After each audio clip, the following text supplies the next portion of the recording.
I'm going to set the stage for you before we begin. This is going to be a long rant and a ramble, so just bear with me for a moment. Imagine you're watching a kid Naruto run through the hallways, and you ask him, "Hey, what are you doing, kid?" And he says, "I just got done watching Naruto, and I'm excited because Sasuke Uchiha is actively going to fight Naruto." And you smack him across the head because that is the mustiest sentence you've ever heard. And you refuse to watch Naruto at your young age when you are in middle school and you just don't watch it at all. So you avoid Maguzi, you avoid Tsunyami, you avoid everything. You don't watch IGPX, you don't watch Mare, you don't watch Inuyasha, you don't watch any of that. And then you get cancer at 16. You end up getting leukemia, you end up getting blood cancer, and you're like, oh, this sucks. So you decide, well, I guess I better watch all that stuff that everybody was talking about, and you have been depriving yourself of Crying Freeman, Outlaw Star. You have deprived yourself of Bleach, One Piece, Naruto. You start with the Funimation 4 Kids dub, too, by the way, of One Piece. You deprive yourself of all this. You catch up with everything. You wake up in a cold sweat to George Lopez. Now you're singing the Inuyasha ending, and that's essentially how I got into anime. That's what happened. I used to bully those kids. I ended up starting to go into anime conventions when I was 14, actually, because I was trying to mac on a girl that was really into anime. I didn't really like the furries or the big fursuits. Didn't really enjoy that. First anime convention I went to was in Bowling Green, Ohio. Why am I telling you all this residual, nonsensical, really goofy information? Reason being is because I think Naruto ruined itself. I think Naruto ate itself like a self-eating snake, and I wanted to talk about that specific series. And how do I want to begin this video? How do I want to start about this? How do we talk about Naruto? Let's talk about why Naruto was so important first. Naruto was much like Dragon Ball Z. It was people's beginner intro anime. It was the one where people had a deep emotional connection to. If you didn't watch Dragon Ball Z, you probably watched Naruto. And if you were a musty, you watched Bleach. And if you were a psychopath, you saw One Piece. That's kind of the four trifecta of how things operated. And that branched you out to watching the shows you'd wake up to but never complete, like Trigun. You probably never finished Trigun. Probably never finished Cowboy Bebop. Probably don't even know how the Inuyasha ends. No idea what happens to Kagome. No idea what happens to him, huh? Me neither. I didn't finish it either. I'm not gonna lie to you. I'm not gonna say, yeah, I know the exact specifications. I know every follicle of its foreskin. I have no clue what happened. I don't know. I'm just like you. We're the same. We're kindred spirits. We're comrades. We're brothers in arms. I have no idea what happened. What I do know is I finished Naruto. And I saw all the filler. I saw all the nonsense. Then I read Naruto, and it gave me a different perception of Sakura. It gave me a different perspective of the third Hokage, who's notoriously a piece of garbage to most people, but I learned to respect him because they're ninjas. Obviously, he's not going to be able to raise Naruto with all the specifications and things that's going on. Third Hokage, bad person. But Naruto, what happened? And you could say it happened because they tried to continue the story, but I think what happened with Naruto is what happens with every shonen. Happens with every single shonen that has a main character where the plot relies on them. What is the name of the series? It's the main character. Dragon Ball Z, where we know we're getting the Dragon Balls. We got the Dragon Balls real early, so the goal is complete.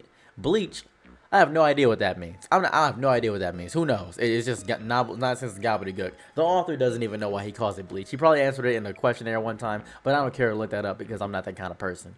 However, with One Piece, we're looking for the One Piece. The world doesn't rely on the main character of One Piece. The main character affects the world, but the world itself doesn't rely on him. There's other events going on in the greater narrative of One Piece. Right now, Luffy is in a specific island, but on other islands, world events are happening.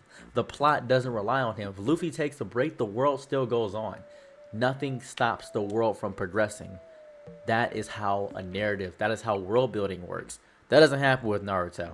The narrative strictly relies on him. During the 2-year time skip in which we got the new series, the main villains did nothing. They didn't try to attack Naruto. They didn't try to do anything like that. They said we should let him get stronger. Why? I don't know. For the plot. No idea why that happened. That's ridiculous. With Dragon Ball Z, the main plot relied on Goku. Goku is the reason the Saiyans came to the Earth, and because the Saiyans came to the Earth, they discovered that they needed a new set of Dragon Balls. Piccolo ended up losing his life, and then they had to get new Dragon Balls from Namek. Frieza was there. And then Frieza ended up figuring out about that. Frieza came back to Earth to get revenge on Goku. Bada bing, bada boom. And then the Red Ribbon Army ended up becoming the next villain. Where the Red Ribbon Army come from? It was because of Goku when he ended up slaughtering the entire Red Ribbon Army.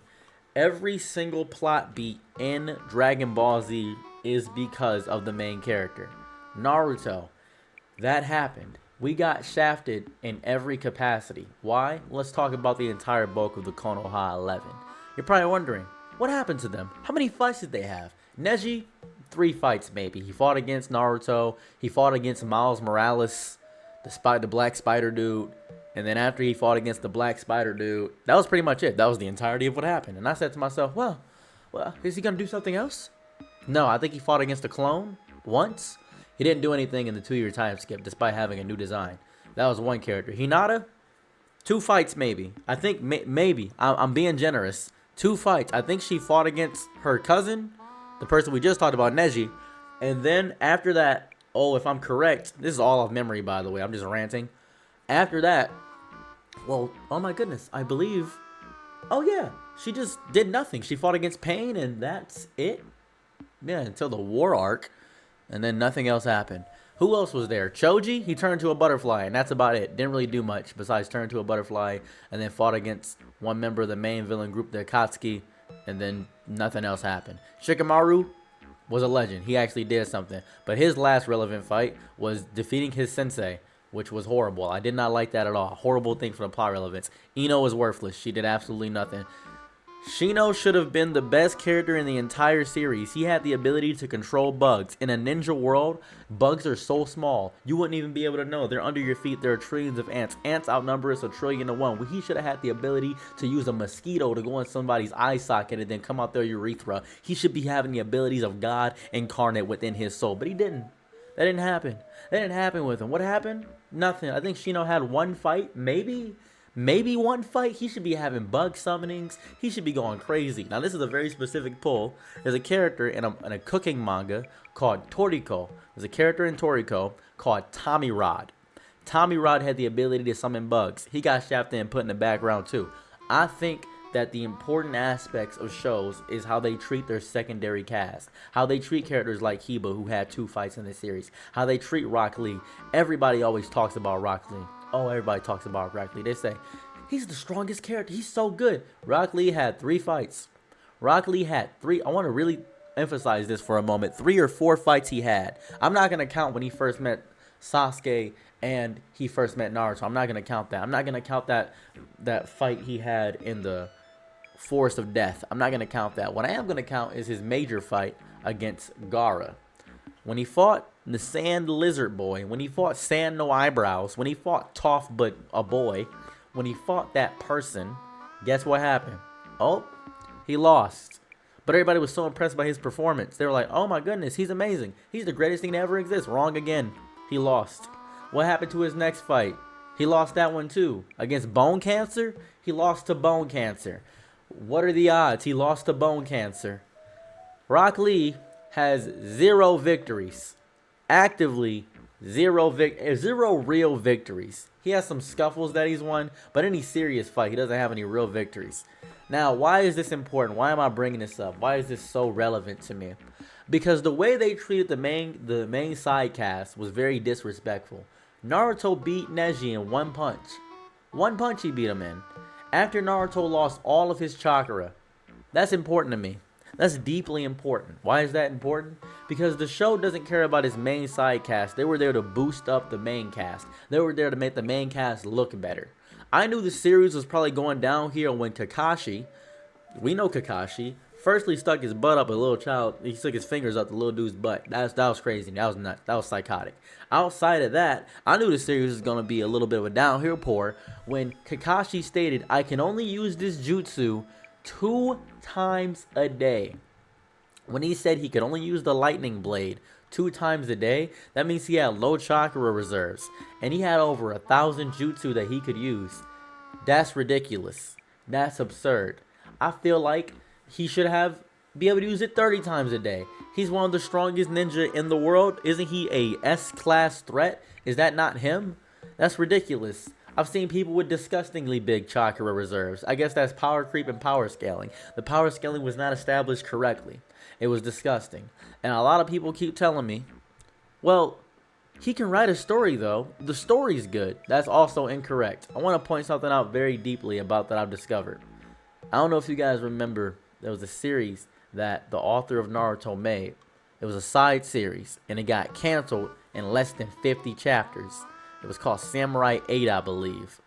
That story ended so fast. I was very invested. I was curious about it. It was half machine, half gods, half man. It was powerful. I wanted to see what it was about. Didn't get that far because he doesn't know how to write a story. How do I know he doesn't know how to write a story? Most times, what you're thinking is the author's intention and main course and pathos. Sometimes it's not the author. The reason the Cell arc even makes a slight bit of sense is because of Akira Toriyama's editors. That's it. That's the reason it makes a slight bit of sense. Same with the author of Naruto, Masashi Kishimoto. Same with him. His editors actively did a lot more legwork than he was actually willing to put in there. That's reality of what happened. I'm not going to lie to you. I deeply love Naruto. I love the show deeply, but it shot itself in its own foot with how it treated its main cast and characters. When the main big bad, Obito and Madara Uchiha, became the two things, we could have had the story end. We could have had Naruto and Sasuke fighting against Madara Uchiha. We could have had that battle, and that would have been beautiful. I would have been happy for it. But no, we got shafted by the Black Zetsu. Why am I talking about this? Because Naruto destroyed itself. Naruto could have ended on a great legacy.